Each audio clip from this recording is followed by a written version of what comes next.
Have you ever noticed that people's attention span these days is pretty appalling? Well, it's even worse in the future. And I wonder, is this game's AI better than we all give it credit for? Let's go and kick some balls. Hello and welcome back to the Ferguson Save, Part 6, beginning Season 2, here at Norwich. And so we are about to embark on our second season and our quest to win the treble within 12 seasons and beat Alex Ferguson's record by 1 season. And today we will be playing our opening 2 games of the season. We will be away at Chelsea and then we will be at home to Manchester United. And it doesn't get any worse than that. But before we get into all that, if you are brand new to the channel and you like FM content and you love to see people suffer, then why not subscribe, like, watch and comment, help the channel to grow and help us to support the very worthwhile cause that you can see scrolling up above. And so, have you ever noticed that people's attention span these days seems to be quite chronic and people have dreadful problems focusing on anything? Well, I think the AI is smarter than we think. And if we go and have a look at some of my scouting that's been happening, we can see, if we pick any random player, we can see concentration 6. Just click on another one, Presidio, concentration 8. And this is a running theme that is happening throughout the scouting process, and every player we seem to find has a concentration level which is under 10, and I'm not quite sure what that is, but I have a theory. Maybe the game is smarter than we think. Maybe the game realizes that 17 years on, all these players would have been brought up in today's day and age and would have had trouble concentrating when they were at school or when they were doing their hobbies, and they're just reflecting that later on in life, and now when they are professional footballers, they're unable to concentrate on anything. And maybe that might explain some of last season's quite odd results, because players are very poor at concentration at the moment in 2041, and when players switch off, then they're going to get bad results. And so maybe the likes of Liverpool, Manchester City and all the others are suffering from this concentration problem as well. Just a theory. I've absolutely no idea what's going on. But what it's meant is that it has been a particularly poor transfer window. And if we go and have a look at what has happened, you can see that we have only brought 4 players in. We've let a lot of players go out, and of those, Magnio went out for 5 million. He went to Bournemouth. He was probably not going to be part of my plans. Theo Marifiotti, he went to Portimonense. And other players like Beret, he went to Blackburn for 7.5 million, 5 million up front. That was a good deal as far as I was concerned. He definitely wasn't part of my plans.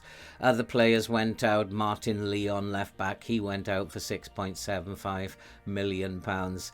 And so it has been a transfer window where we've let players go out on loan, and we've lost a few players in terms of our squad.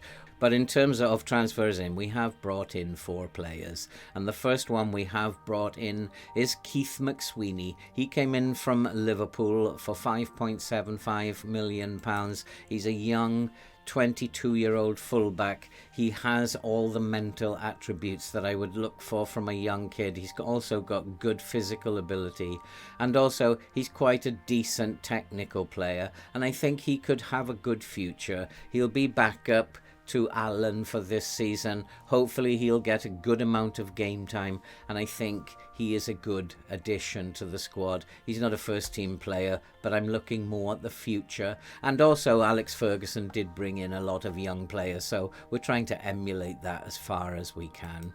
And then we brought in Zapropoulos from Hertha Berlin. He came in for 16 million pounds. We were desperately short on the right wing, and he's come in and done 2 jobs. He can play as the right inverted winger, and he can also play on the left-hand side as a wing. He's not the greatest player in the world, and he does lack concentration, but he has a lot of pace, and he could cause problems down this right-hand side, or maybe even on this left-hand side when needed.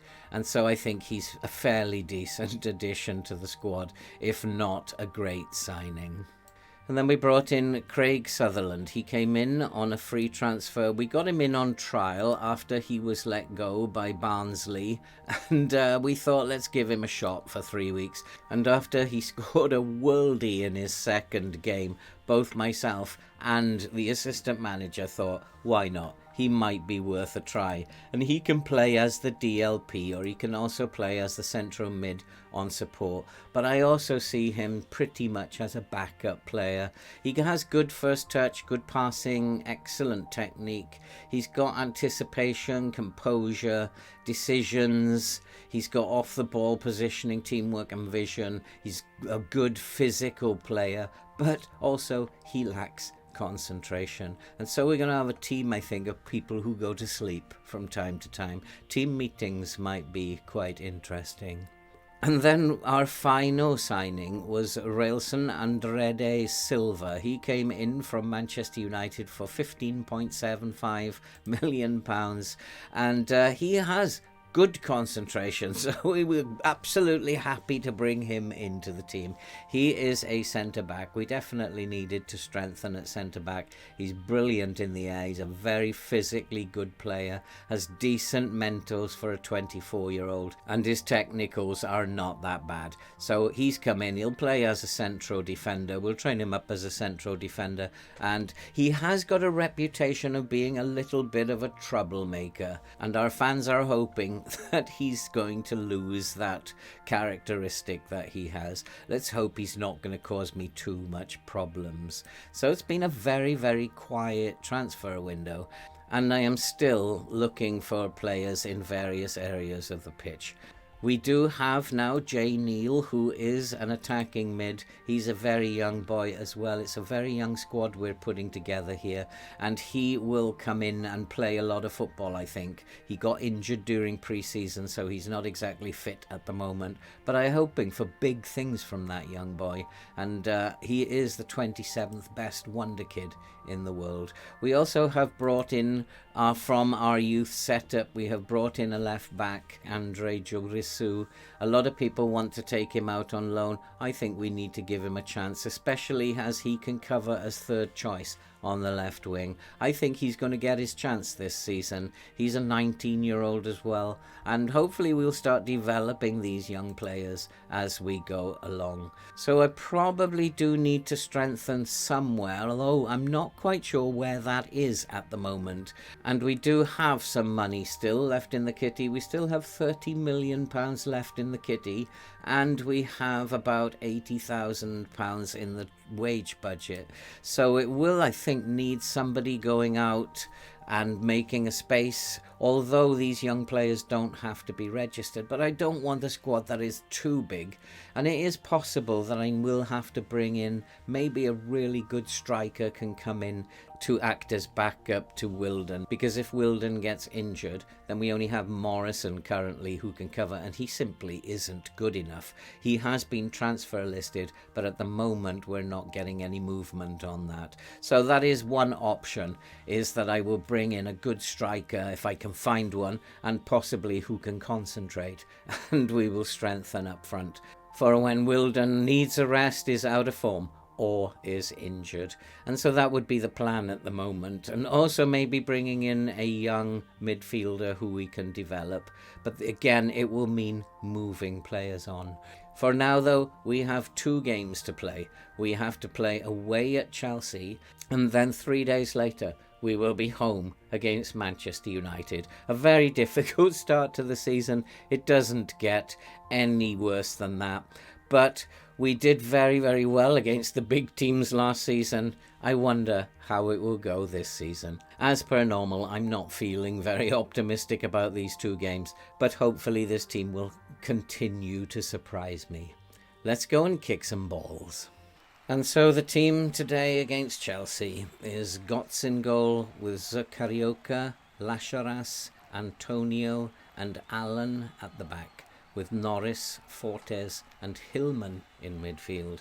Kitimbala, Pook and Wilden will play up front. And I have decided that probably it would be a good idea not to start Silva, learning from my Burnley experience last night in the live stream. And so it is time to get off to the game. And we haven't really improved this team. And I don't think that we're going to do any better than we did last season. We are predicted to finish in 15th this season. We're not going to get there, I don't think, unless we come up with some really big players in the next couple of weeks. I think we are going to be relegated this season, and that will not make the board happy, and I will probably lose my job and everything will collapse in terms of the save.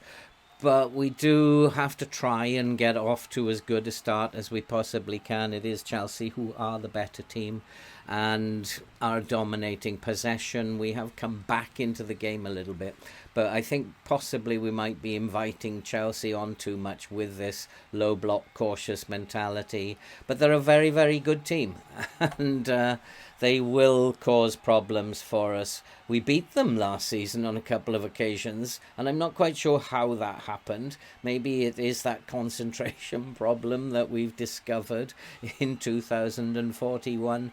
But I don't know how we managed to beat Chelsea. They're an exceptionally fast team, good passers of the ball, and they are a goal up already. And I do think we are inviting them on too much. And I'm going to change the system and go to a higher press now. Try to put pressure on them. The goal is awarded. We're a goal down in 15 minutes. And I'm not feeling very happy at this point in time. I don't want to get hammered. And but I don't see how I'm going to avoid it.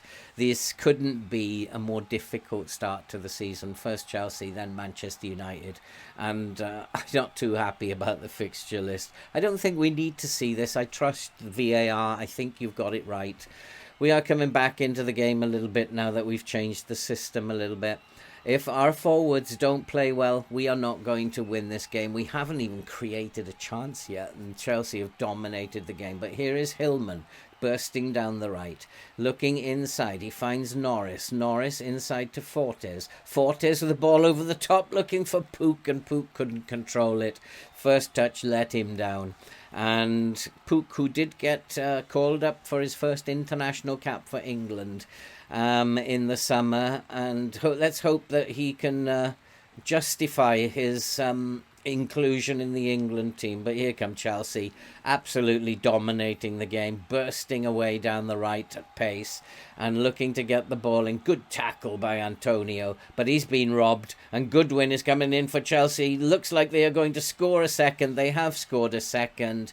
It's Chelsea 2, Norwich 0. We're looking all over the place, and I'm looking at Pook having a poor game, Wilden having a poor game, Kitambala having a poor game, and I'm going to berate the team. This is not good enough. That was a good tackle, but then I'm not sure what he was doing. And Chelsea are 2-0 up. We are going to get fried here, and unless something gives here. And we haven't had any of the match at all. We've only created 2 opportunities. Chelsea are clearly a better team, and we are going to get absolutely annihilated here, I think. And Chelsea are just going to run away with it. And I don't know what else I can do. They are dominating the match. And unfortunately, we just have to sit here and suffer. They're just looking very, very good. They're just passing the ball to players at will. They're running past players at will. And we are not looking like a very good football team. And that's just humped up field in hope it finds someone. But Wilden has taken the ball down. Wilden looking for support. He finds Pook. Pook gives the ball away. Pook is having an absolute nightmare of a game. Here is Lasherus. I think I'm going to slow the passing down a little bit, just to try and get our passing to go to feet as Wilden bursts down the right. Wilden looking to come inside. He finds Carioca. Carioca, can he get across into the ball? Chelsea's fierce pressing. And here is Norris. Norris finds Fortes. Fortes back to Norris. They are absolutely pressing us to death. Norris finds Hillman. Hillman's in space. Hillman scored. It's now Chelsea 2, Norwich 1. The Chelsea press is absolutely destroying us at the moment, but we have somehow managed to beat their press, and we've got it back to 2-1. I'm still not feeling very optimistic, although we are playing a lot better now. Our passing was not bad there, and we did beat the Chelsea press, and Hillman has made it 2-1. And hopefully let's build on that. Let's see what we can do, as long as we don't get absolutely slaughtered. I'm looking at Wilden with a 6.4. That's not very good. He's the main man. He's our 5-star player, and we've given the ball away again, but we have won it back. And here's Antonio. Antonio finds Alan. Alan, can he find support? No, he's dilly-dallying. He finds Fortes. Fortes with the ball inside finds Wilden. Wilden's in, and Wilden's made it 2-2. But Chelsea are appealing for offside. Is it going to be given? No, it's a goal. That will count. Finally, Wilden has done something. I wonder if I need to up the tempo of the passing a little bit, because Chelsea's press is absolutely all over us. And I think we will up the tempo. Let's get rid of the ball a little bit quicker. I think maybe also we should be looking to play a little bit more direct. That seems to be suiting us. But if we up the tempo for now, maybe we can take advantage of and beat Chelsea's press. They are relentless in the press. And at the moment, though, we've come back from 2-0 down, and it is Chelsea 2, Norwich 2. Got to be pleased with that. I'm going to say I'm absolutely happy with that. You're doing well. Keep working hard. Wilden has found some form. We need other players to come into a little bit of form. Pook as well, if he can find a little bit of form. And we're doing very well at the moment. We do have to keep an eye on tiredness. We have to keep an eye on Chelsea. But we do have a highlight, and Alan has the ball. He finds Pook. Pook looks to find Alan again. Alan back to Pook. Pook bursting into the box. Pook's hit the bar. And that is almost 3-2. We are becoming a hit-the-bar expert team. We hit the bar on so many occasions. I'm looking at this Chelsea team. Maybe I need to look at opposition instructions here. And so I have made a couple of changes to the opposition instructions. It's almost time, I think, to make some changes. But we are doing very well. We're actually stealing the match momentum at the moment from Chelsea. Maybe upping the passing tempo is the right thing to do. And we do have a highlight. It's with Goetz at the back. He finds Antonio. Antonio finds Fortes. Fortes looking for Pook. Pook, that's a lovely pass. And there is the space on that right-hand side. Hillman bursts into that space. Needs to get it into the box quicker. We've got it into the box. It's ricocheted off the defender. Goes out for a corner. What a chance that was. We are creating the better chances. We're beginning to dominate Chelsea. And we do need to make a few changes in a moment. I need to be very careful. One or two boys at the back are not looking especially good. And so we need to make a couple of changes, I think. And so we have made a couple of changes, but I don't think that has strengthened the team. I think it's probably weakened the team. But there were one or two players who were having a poor game. And we've had to bring on Silva at the back. We have brought on Zarapoulis for Pook on the left. And we do need to make one final change, I think. And we have brought on Pehani for Carioca. And at the moment, the game looks like it's going to end as a draw. But Chelsea do have the ball, and Chelsea are going to break forward. And are they going to get a last-minute goal? Or are we going to get a last-minute goal? And here is Zarapoulis. Zarapoulis bursting down the left, but he's been robbed. And we need to win this ball back. Can we win this ball back? But Chelsea are looking to bring the ball forward. They have stretched us now. They are looking to counter-attack. We hopefully have got players in place at the back. But they are looking the more dangerous of the two teams. Our passing doesn't look crisp enough. And Chelsea...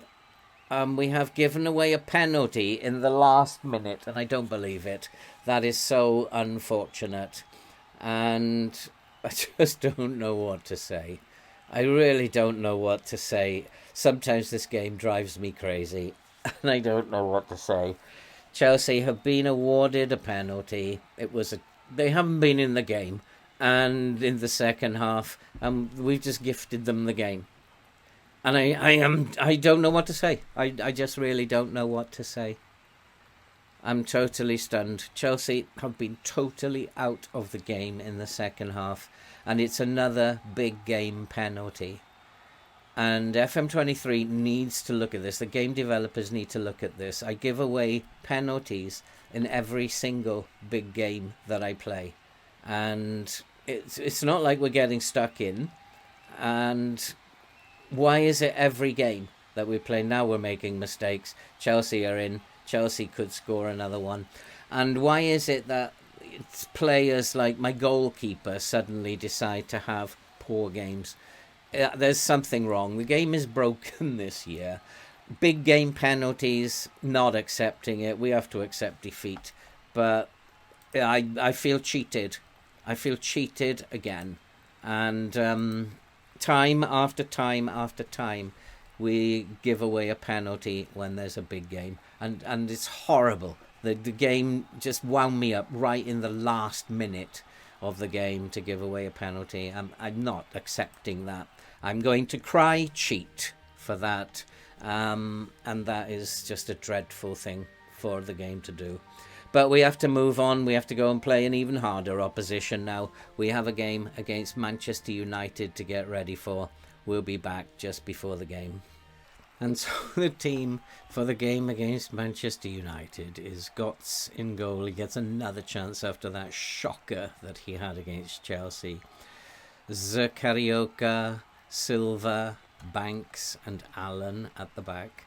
Sutherland gets a game at DLP with Fortes and Zarapoulos in midfield. Puk, Kitambala and Wilden will continue up front. Manchester United are a better team than Chelsea, but we did give Chelsea a game until the game cheated with that big game penalty right at the end. I don't think that the game can cheat again and give away another big game penalty. I don't know if it can do that, but it might. You never know. But a big game penalty in this game will not be acceptable. I am going to ask my fullbacks to trigger press less. The pace that this team have is frightening, and we are going to really struggle in this game just to deal with that pace alone. So I'm asking my fullbacks not to press too much. I'm not going to tell them okay, let's tell them that. Let's go with what the assistant says. Home advantage is important, but I just suspect we're going to get absolutely annihilated here. And we are just definitely not in the same league as Manchester United, and obviously in the same league as Chelsea. We were lucky against Chelsea. We came back and scored 2 goals when we changed it to a positive high press mentality. I've started with this against United, but there's that pace, and they are in, and they do have a chance, and there's that pace that they have, and they are looking to carve us open very early in the game. I really don't know how to play against this kind of opposition.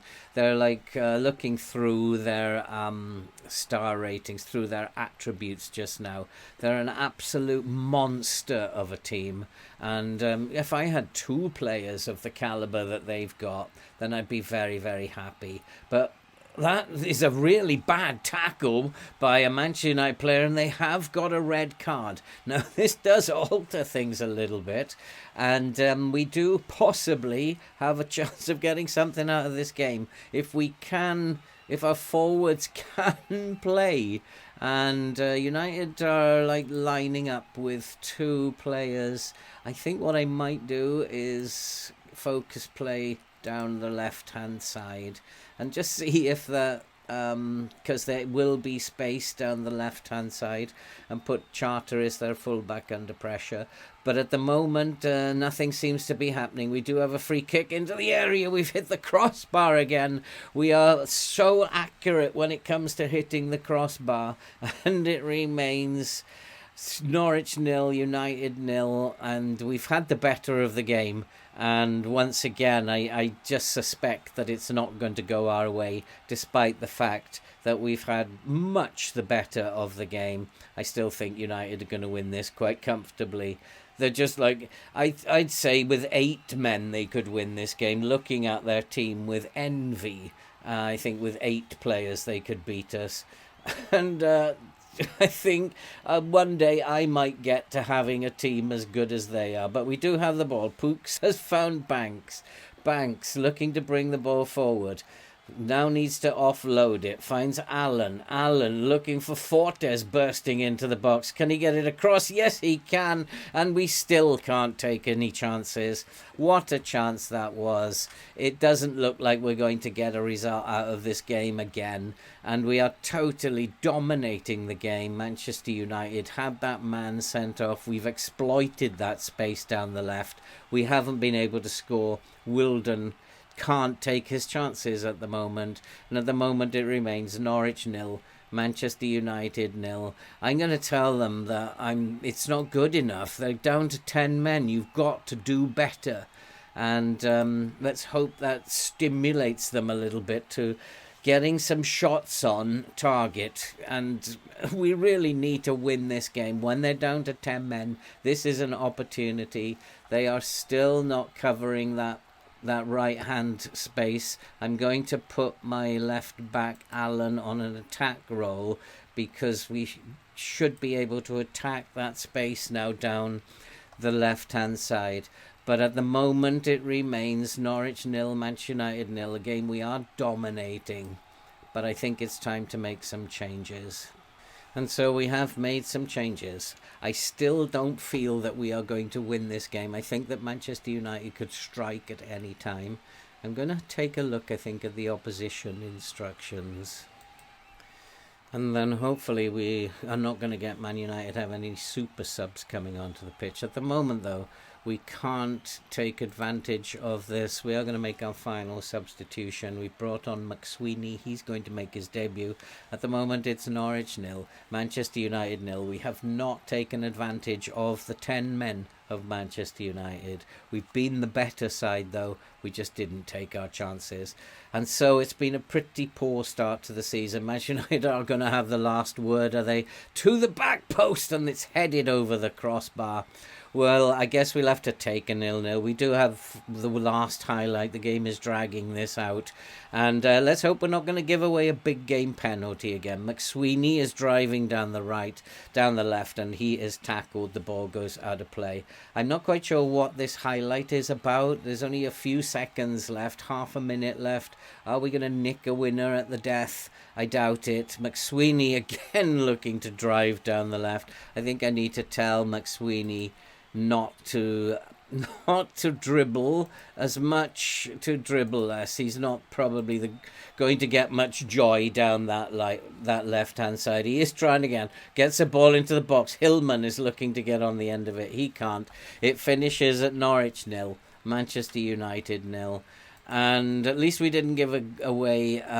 We should have won that. Yeah, given the numbers and the opportunities we had. It's worrying that Wilden has made such a poor start. We are in 13th at the end of 2 games. Sunderland are a team to watch. They have a game in hand. We could be in 13th, 14th place.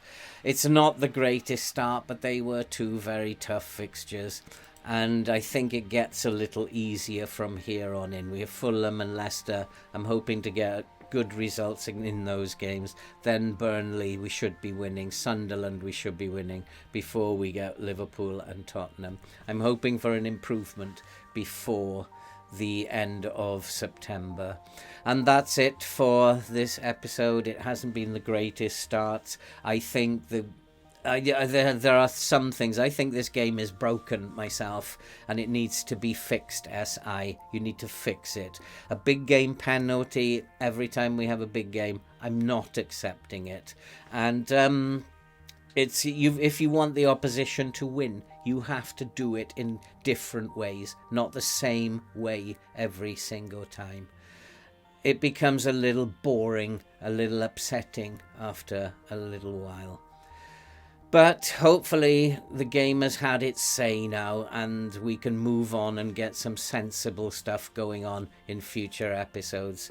I'm really, really upset at the moment. If you are brand new to the channel and you like to see people suffer in this way, then you're in the right place. So why not subscribe and like and watch, comment, help the channel to grow, and help us out, help us to support the British Heart Foundation. All that remains to be said now, before I go too far with this, I will just bid you all farewell, and we'll see you in the next episode.